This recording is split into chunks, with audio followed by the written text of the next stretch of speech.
that dirt. Hey, don't drop that dirt. Don't drop that dirt. Hey, don't drop that dirt. Don't drop that dirt. Hey, don't drop that dirt. Don't drop that dirt. Hey, don't drop that dirt. Don't drop that dirt. Hey, don't drop that dirt. Don't drop that dirt. Hey, don't drop that dirt. Don't drop that dirt. Hey, don't drop that dirt. Don't drop that dirt. Hey, don't drop that dirt. Don't drop that dirt. Hey, don't drop that dirt. Don't drop that dirt. Hello, New England NCSY. This is your advisor, Sammy Aronson, And Jiggy Fine. reporting to you live from Portland, Oregon. We would like to share with you some thoughts before we begin the Festival of Booths, or as we like to call it in Hebrew, Chag HaSukkot. What is a sukkah anyway? We know that in the Torah, Yaakov and Esav had a little confrontation.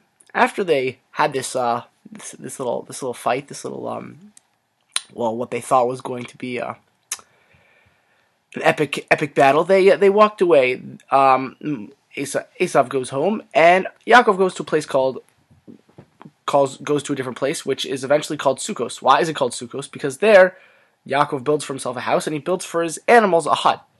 Sukkos, as he calls them. So therefore, this place is named Sukkos. What is so important about the fact that we call this place Sukkos? Like, why is it so great that he did this for his animals that we're going to name the whole city after that?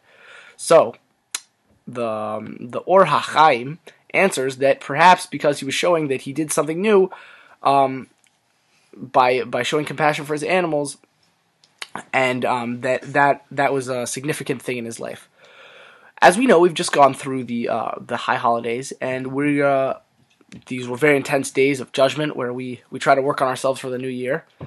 And maybe the one aspect of the sukkah is to build a hut and thank Hashem for everything He gave us, but at the same time take something away, take something new into the year, take something that we want to better ourselves in, and we build a structure to signify that. All right.